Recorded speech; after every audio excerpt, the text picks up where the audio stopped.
Assalamualaikum Bapak Ibu semuanya. Ini adalah video aksi nyata Merdeka Belajar sebagai pemahaman kita tentang kurikulum Merdeka Belajar. Nah, ada beberapa hal yang harus kita pahami. Pertama, yaitu memahami diri sebagai peserta didik.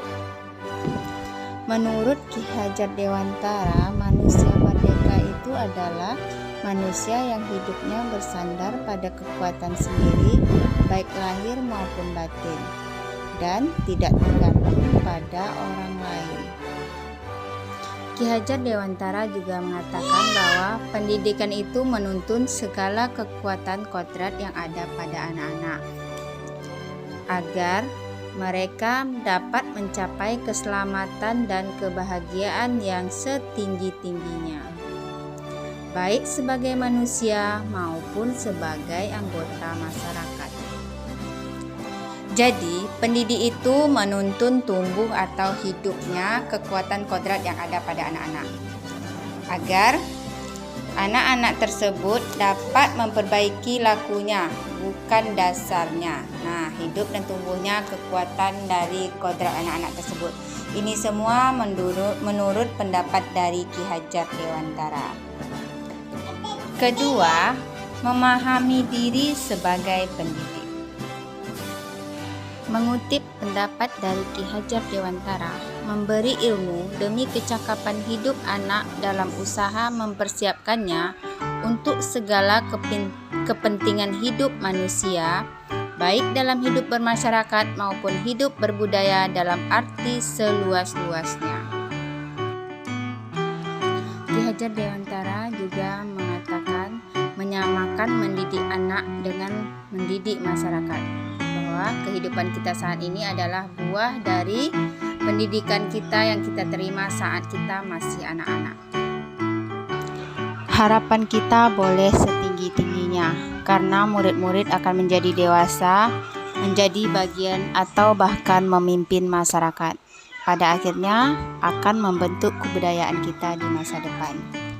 Bisa jadi saat ini Bapak Ibu meminta anak-anak menyiapkan presentasi untuk dibawakan di depan kelas. Murid-murid dituntun untuk menulis konsep dan menyusun kata-kata dan menyampaikan idenya di depan teman-teman sekelas.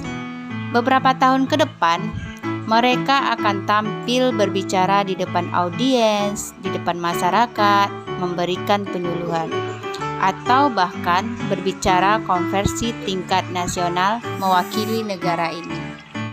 Kemudian yang ketiga, mendampingi murid dengan utuh dan menyeluruh. Kodrat keadaan.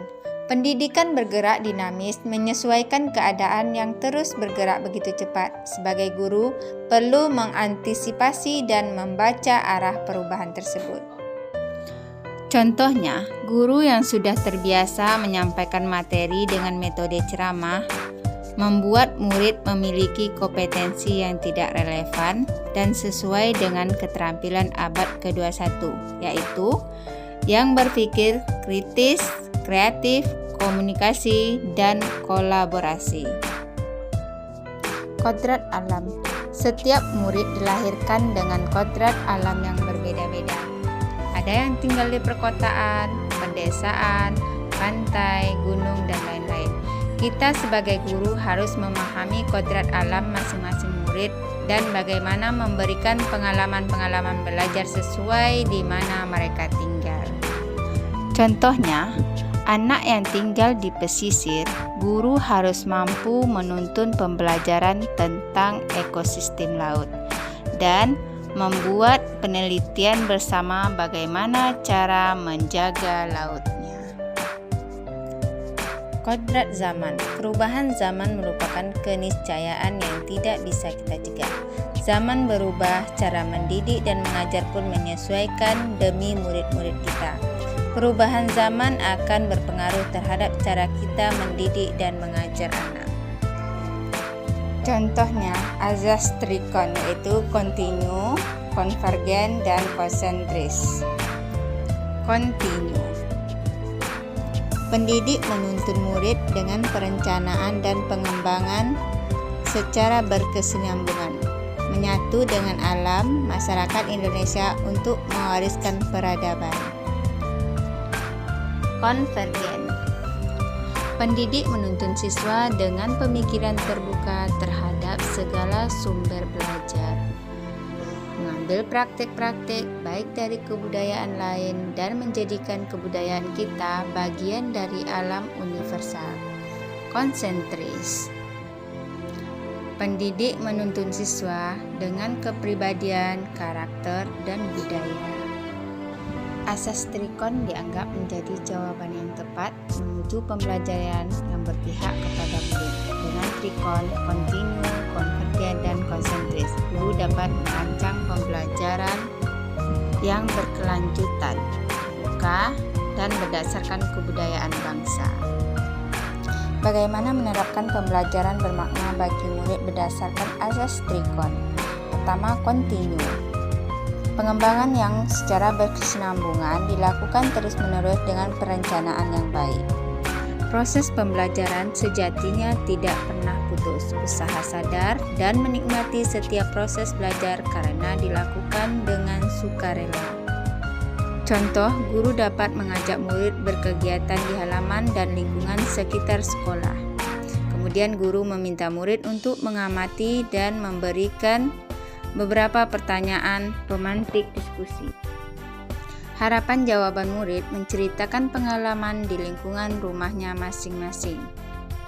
Peran guru menentukan tujuan yang dipelajari, memantau proses pembelajaran, dan membimbing murid untuk refleksi pengalaman belajar. Peran guru juga membantu murid dalam mengelola respon-respon dan perasaan untuk menemukan dan menentukan tujuan belajarnya. Konvergen. Bersama bangsa lain mengusahakan terbinanya karakter dunia sebagai kesatuan kebudayaan umat manusia sedunia tanpa mengorbankan nilai atau identitas bangsa masing-masing. Mengutip pendapat dari Ki Hajar Dewantara, Indonesia mempunyai beraneka ragam budaya yang perlu kita jaga dan rawat. Maka kita hendaknya tidak lantas meniru kebudayaan bangsa lain dan melupakan kebudayaan dari leluhur, tetapi menerima budaya asing yang sesuai dengan kepribadian bangsa Indonesia. Konsentris. Artinya bersikap terbuka tetapi tetap kritis dan selektif terhadap pengaruh kebudayaan di sekitar. Dalam hal ini, Ki Hajar Dewantara menggambarkan manusia sebagai titik kecil yang kemudian bersama dengan yang lain membentuk lingkaran besar atau keluarga dan menjadi lingkaran yang lebih besar lagi atau disebut dengan organisasi. Keempat, mendidik dan melatih kecerdasan budi pekerti. Budi pekerti, kecerdasan berpikir murid harus dapat mengembangkan budi pekerti atau watak murid yang tidak hanya dibentuk di sekolah, tetapi dalam keluarga, dan bagaimana budi pekerti dapat diasah dalam diri murid. Budi pekerti merupakan hasil dari bersatunya gerakan pikiran, perasaan, dan kehendak atau kemauan sehingga menimbulkan suatu tenaga. Budi pekerti juga dapat dimaknai sebagai perpaduan antara cipta, rasa, dan karsa. Misalnya, seseorang yang memiliki budi pekerti yang jujur, maka kecil kemungkinan ia melakukan kebohongan atau mengambil sesuatu yang bukan miliknya, atau bahkan ia akan merasa terganggu jika melihat ketidakjujuran terjadi di sekitarnya. Kecerdasan budi pekerti itu yang paling utama adalah terbentuk dalam lingkungan keluarga. Akan tetapi kita sebagai pendidik ikut menuntun murid menemukan kecerdasan budi pekertinya. Contoh, budaya mengantri. Kelima, pendidikan yang mengantarkan keselamatan dan kebahagiaan. Pendidikan sejatinya dapat mengantarkan murid untuk keselamatan dan kebahagiaan. Guru tidak hanya mengajarkan materi pelajaran, tetapi mendorong murid untuk menemukan pemahaman bermakna yang relevan dengan kehidupannya. Pendidik harus mampu menuntun dan memahami memahami konsep pembelajaran yang diinginkan oleh murid berdasarkan kodratnya masing-masing. Pendidik harus mampu berinovatif dengan teknologi perkembangan zaman sesuai dengan pembelajaran abad 21, agar tujuan pembelajaran selamat dan bahagia dapat tercapai. Setiap murid memiliki kodrat kekuatan atau potensi-potensi yang berbeda. Pendidik hanyalah sebagai tuntunan. Pendidik harus mampu menuntun pembelajaran yang menyenangkan, jauh dari kata bosan. Mendidik adalah menuntun murid untuk selamat dan bahagia sesuai dengan tujuan dari kurikulum Merdeka Belajar.